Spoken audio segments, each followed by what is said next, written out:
জঞ্জাল কেটে মুষ্টি ভিক্ষা করে ক্ষুদ্র ক্ষুদ্র দান নিয়ে সম্পূর্ণ বেসরকারি উদ্যোগে 1950 সালে 1 সেপ্টেম্বর প্রতিষ্ঠিত হওয়া কলেজ রামকৃষ্ণ মহাবিদ্যালয় উদযাপন করতে যাচ্ছে তার প্ল্যাটিনাম জয়ন্তী।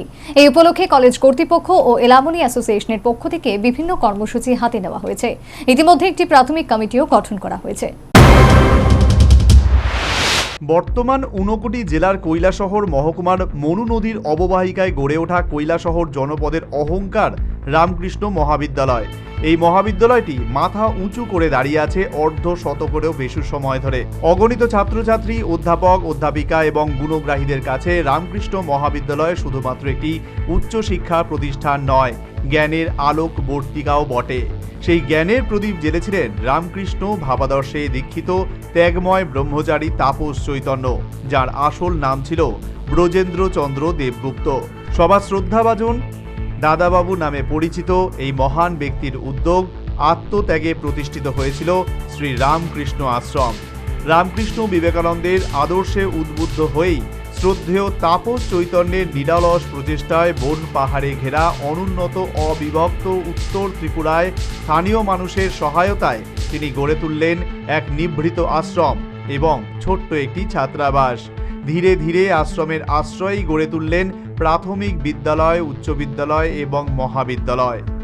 রামকৃষ্ণ শিক্ষা সদন, রামকৃষ্ণ শিক্ষা প্রতিষ্ঠান এবং রামকৃষ্ণ মহাবিদ্যালয়।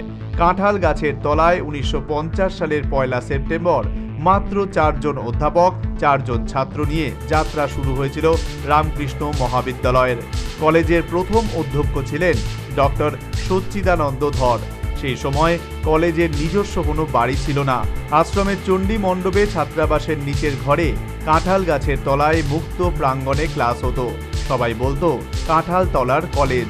কৈলাসহরের নাগরিকরা রামকৃষ্ণ আশ্রম এবং রামকৃষ্ণ মহাবিদ্যালয়টিকে নিজেদের প্রতিষ্ঠান বলে ভাবতেন, তাই নিজের বসত ঘরের টিন খুলে দিয়েছিলেন মহাবিদ্যালয়ের ঘর তৈরি করার সময়। রাজ্যের প্রথম বেসরকারি মহাবিদ্যালয় এটি। 1950 থেকে 1980 পর্যন্ত কলেজটি বেসরকারি ছিল। 1982 সালে রাজ্য সরকার কলেজটি অধিগ্রহণ করে। কোনো রাজা মহারাজার দান নয়, স্থানীয় মানুষের মুষ্টি ভিক্ষা, ক্ষুদ্র দান, সামান্য আর্থিক চাঁদা আর ফসল ভিক্ষাকে পাথেয় করে যে সেবার মহান উদ্যোগ শুরু করেছিল রামকৃষ্ণ আশ্রম, আজ তা ফুলে ফলে বিকশিত হয়ে উঠেছে। যে আনন্দ, যে তুষ্টি, যে ছাত্র শিক্ষক মধুর সম্পর্কের ঐতিহ্য রামকৃষ্ণ মহাবিদ্যালয় বয়ে চলেছে 1950 থেকে, তা যুগ যুগ ধরে চির জাগরুক থাকুক। রাজ্যের দ্বিতীয় প্রাচীনতম ঐতিহ্যবাহী কলেজ রামকৃষ্ণ মহাবিদ্যালয় 2024-25 সালে পালন করতে যাচ্ছে তার 75তম প্রতিষ্ঠা দিবস অর্থাৎ প্ল্যাটিনাম জয়ন্তী। এই প্ল্যাটিনাম জয়ন্তীকে চিরস্মরণীয় করে রাখতে কলেজ কর্তৃপক্ষ এবং অ্যালুমনি অ্যাসোসিয়েশন বিভিন্ন কর্মসূচি হাতে নিয়েছে। ইতিমধ্যেই একটি প্রাথমিক কমিটিও গঠন করা হয়েছে। এই কমিটির আহ্বায়ক হয়েছেন অধ্যাপক সঞ্জীব চৌধুরী, যুগ্ম আহ্বায়ক হলেন কলেজ শিক্ষিকা শান্তশ্রী মজুমদার এবং কলেজ শিক্ষক অরূপ রতন চক্রবর্তী। এই প্ল্যাটিনাম জয়ন্তীকে সার্থক করে তুলতে এই কমিটি ইতিমধ্যে কলেজের অধ্যক্ষ ডক্টর পিনাকি পালের নেতৃত্বে উচ্চশিক্ষা দপ্তরের ডিরেক্টরের সাথে দেখা করেছেন। তিনি সহযোগিতার আশ্বাস দিয়েছেন। প্ল্যাটিনাম জয়ন্তী উদযাপনের ব্যাপারে প্রাথমিক কমিটির যুগ্ম আহ্বায়ক কলেজ শিক্ষিকা শান্তশ্রী মজুমদার বলেন, আমাদের মনে অনেক ইচ্ছে রয়েছে। অনুষ্ঠানের প্রধান অতিথি হিসেবে দেশের রাষ্ট্রপতিকে আমন্ত্রণ জানানো হবে। যদি উনি সময় দিতে না পারেন তাহলে কেন্দ্রীয় শিক্ষামন্ত্রী সহ রাজ্যপালকে আমন্ত্রণ জানানো হবে। 1 সেপ্টেম্বর কলেজ প্রতিষ্ঠা হয়েছিল। সেই দিনকে ধরেই 31 অগস্ট কৈলাসহরের রাজপথে এক বর্ণাঢ্য শোভাযাত্রার আয়োজন করা হবে। এই শোভাযাত্রায় কাঁঠাল গাছের তলায় প্রতিষ্ঠিত হওয়া কলেজের প্রথম দিন থেকে বর্তমান সময় অর্থাৎ কলেজের 75 বছরের দীর্ঘ যাত্রা পথের বিভিন্ন দিক তুলে ধরা হবে। রাজ্য বহিরাজ্যের বিভিন্ন গুণীজনদের লেখা নিয়ে প্রকাশ করা হবে সুভেনিয়ার। বর্ষব্যাপী একাধিক কর্মসূচির মধ্যে আন্তঃ কলেজ ক্রীড়া প্রতিযোগিতা, কুইজ প্রতিযোগিতা অনুষ্ঠিত হবে। প্ল্যাটিনাম জয়ন্তীকে স্মরণীয় করে রাখতে 175টি বৃক্ষরোপণ করার পরিকল্পনা রয়েছে একটি মেগা রক্তদান শিবির আয়োজন করার পরিকল্পনাও, যেখানে 275 জন স্বেচ্ছায় রক্তদান করবেন। একই সাথে বর্তমান এবং প্রাক্তনী সহ বহিরাজ্যের শিল্পীদের নিয়ে বৃহৎ আকারের সাংস্কৃতিক অনুষ্ঠান করার পরিকল্পনা রয়েছে। এই মহাবিদ্যালয় হচ্ছে ত্রিপুরা রাজ্যের দ্বিতীয় বৃহত্তম কলেজ এবং প্রাচীনতম কলেজ। একটা সময় ছিল যখন উত্তর ত্রিপুরায় কোনো কলেজ ছিল না। রামকৃষ্ণ মহাবিদ্যালয় ছিল উচ্চশিক্ষার একমাত্র প্রতিষ্ঠান।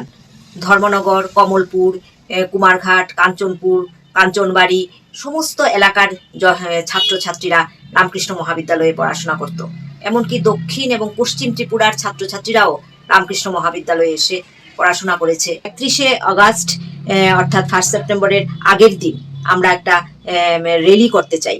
এমন র্যালি করতে চাই যেই র্যালিতে কৈলাসহরের সর্বস্তরের জনগণ যাতে যোগদান করে। কলেজটা যে কাঁঠাল গাছের তলা থেকে আজকের এই কলেজে পরিণত হয়েছে, অর্থাৎ বিল্ডিং, দালান বাড়ি হয়েছে, এইগুলি প্রদর্শন করা টেবলুর মাধ্যমে এইগুলি আমরা করতে চাই। তবে তিনি আক্ষেপ করে বলেন, এত প্রাচীনতম একটি কলেজ কিন্তু তার কোনো অডিটোরিয়াম নেই। তাই এই প্ল্যাটিনাম জয়ন্তী উপলক্ষে একটি মুক্ত মঞ্চ তৈরি করার পরিকল্পনা রয়েছে, যে মুক্ত মঞ্চে বিভিন্ন অনুষ্ঠান করা হবে।